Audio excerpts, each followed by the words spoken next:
I lied about my age. See, I was only 16, I told them I was 18.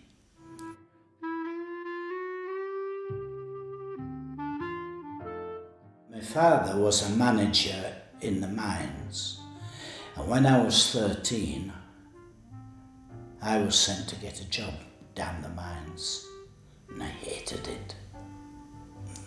I hated it. And when I was 16, there was a strike on, so I thought, well, here's my chance. Just went and joined the army till I was 18. The war hadn't actually started then. I don't know really why they took me, because they didn't have a uniform to fit me. They had to make me one. I was that small. But they didn't care. They wanted to build the forces up.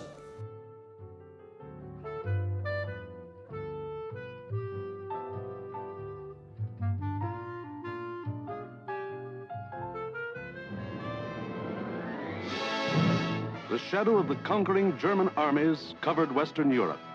The self-styled master race was riding high.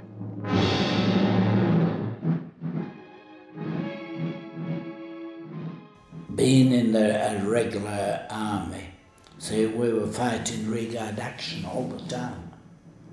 The citizen soldiers were given the preference to move back to be evacuated.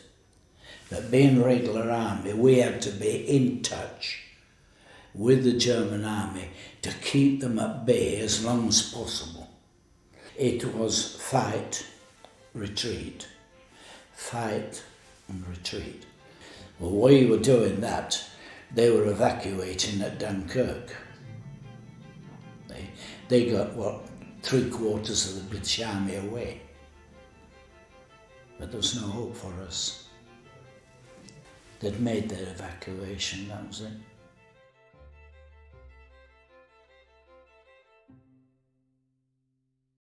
We got down to a place called Port Phillip, which just down from Dunkirk, a bit further on Dunkirk, and there's a couple of trawlers there. Now I thought, if we can get some fuel for these trawlers, we can get back to England. So the locals told us that there was a fuel depot a bit further on, which we might get some fuel for them. So we went up there to get it. But who was there? The Germans. We ran straight into them. The war is over for you. They marched us from France up into Belgium, and they sorted us all out there and then sent us off to the different occupied countries. They put us in cattle trucks and we went up across Poland and we worked on a state farm there. And we didn't do bad there. But we didn't get legally, we got illegally. We stole everything we could lay our bloody hands. And then all of a sudden, they were on the move again. And they took us right up to the Ukraine border.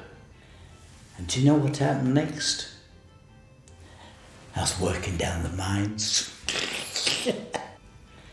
I got out of the mines, joined the army, into the war, back into the mines.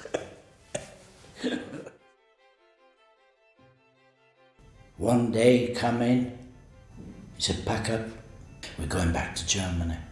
And this was in winter, 20 and 30 below zero. And we marched across Poland, across Czechoslovakia, up into Bavaria.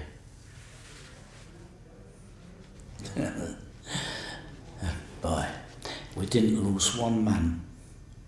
But the road was littered with dead bodies. Dead men, women, children, dogs, horses. We knew that if we staggered or dropped out, we were going to finish up in the same spot.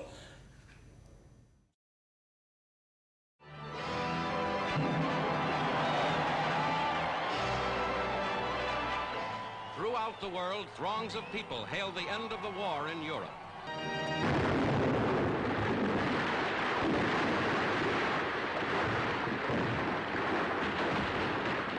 The Yanks wanted to know if we knew how to tell who the SS were, to tell, with the badges on, with the being ripped off, and the tattoos they had. And some of them put the tattoos on their forehead, the skull and crossbones, and said, "Oh, you'll help us." "Oh, yeah, well, look around that, see that, that's an SS, and that's another one.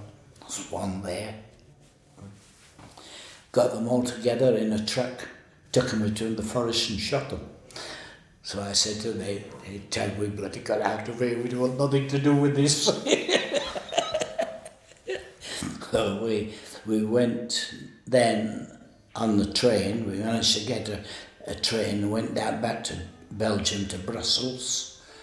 Then the British Air Force flew us back to England. Then we went back to Scotland and they said, "Right, you're fit now, you're going back to Germany." And I was sent back to Germany for 2 years on the occupation. And did I have a time on that? I wasn't a prisoner then, I was a boss.